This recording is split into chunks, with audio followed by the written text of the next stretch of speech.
رسول اللہ صلی اللہ علیہ وسلم کے پاس ایک آدمی آیا کچھ مانگنے کے لیے کہ آپ مجھے دے دیں. ارشاد فرمایا کہ تیرے پاس کچھ نہیں ہے؟ یا رسول اللہ صلی اللہ علیہ وسلم میرے پاس گھر میں کوئی چیز نہیں ہے، ایک ٹاٹ ہے، بچھونا، ایک پیالہ ہے، پانی پیتے ہیں اس میں، اس کے علاوہ کچھ نہیں. اس حالت میں اللہ کے نبی صلی اللہ علیہ وسلم نے فرمایا وہ لے آؤ دونوں چیزیں، وہ میرے پاس لے آؤ. گویا کہ تمہیں بچھونے کی ضرورت کیا ہے؟ زمین پہ سو جاؤ. اور پینے کے لیے بھی پیالی کی ضرورت کیا ہے؟ پیو جس طرح بھی لوگ پیتے ہیں. تو یہ دونوں چیزیں بیچ دو، یہ نہ رکھو پاس.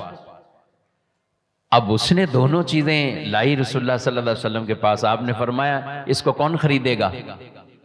تو وہ دونوں چیزیں کوئی اتنی قیمتی تھی نہیں، لیکن پھر بھی ایک صحابی رضی اللہ تعالیٰ نے کہا کہ 1 درہم کی میں خرید لیتا ہوں یا رسول اللہ صلی اللہ علیہ وسلم. حضور علیہ السلام نے فرمایا نہیں، اور ریٹ بڑھاؤ، اس سے زیادہ کون ریٹ دے گا؟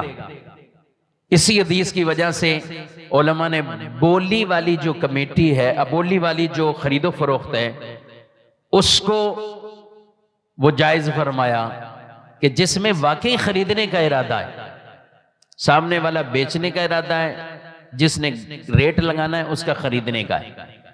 وہ نہیں جس طرح ان مارکیٹوں کے ارد گرد بعض جگہوں پر ہو رہا ہوتا ہے، صدر کے اندر یا مختلف جگہوں پر. اب تو عام ہو گیا، اپنے ہی بندے چھوڑ کر وہ بولی لگاتے ہیں، اوپر چڑھاتے ہیں، پھر کسی بیچارے کو پھنسا دیا، وہ بیٹھا ہوا ہے.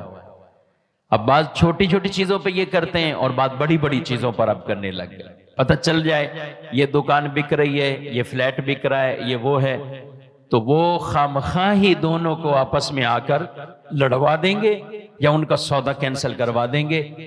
نہ خریدنے کا ارادہ نہ کچھ اور، لیکن دوسرے کو نقصان پہنچانے کا ارادہ ہے. خریدنے کا ارادہ ہے لگائیں، بولی منع نہیں، اب لگائیں اور اس طرح جتنا ریٹ آپ لگانا چاہیں. اللہ کے نبی صلی اللہ علیہ وسلم نے فرمایا کون خریدے اس سے زیادہ ریٹ میں؟ تو ایک نے 2 درہم کہہ دیا.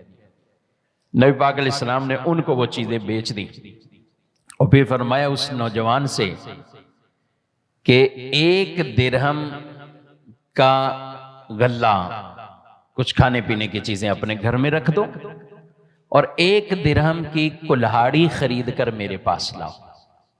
اب وہ 1 درہم کی کلہاڑی پاس لائے. رسول اللہ صلی اللہ علیہ وسلم خود اپنے مبارک ہاتھوں سے اس کلہاڑی میں دستہ ڈالا. وہ جو لکڑی کا دستہ ہوتا ہے وہ خود آپ نے ڈالا اور پھر اس نوجوان کو دیتے ہوئے ارشاد فرمایا مدینے میں اب تمہیں 15 دن میں نہ دیکھوں. مدینے میں نظر نہ آنا. کبھی کبھی یوں بھی تیار کیے جاتے، فرمایا مدینے میں نظر نہ آنا 15 دن تک، نکل جاؤ جنگلات میں محنت کرو. وہ جوان نکلا، 15 دن گزرے تو وہ واپسی آئے اور ان کے ہاتھ میں 10 درہم اللہ نے رزق عطا فرمایا تھا. 2 درہم کا سامان بکا تھا، 10 درہم کا رزق اسے مل گیا 15 دن کے اندر اندر. آپ علیہ السلام نے فرمایا یہ بہتر ہے یا وہ بہتر تھا جب تم مانگنے آیا تھا؟ جو تم مانگنے آیا ہے اس سے بہتر تو یہی ہوا کہ کچھ کوشش کی ہے، 15 دن میں تم کہاں سے کہاں نکل گیا. تو انسان کے بس میں وہ کوشش کرنا جو اس کے ذمے لگایا گیا ہے یہ ضروری، اور یہ ہمارے لیے بھی پیغام ہے.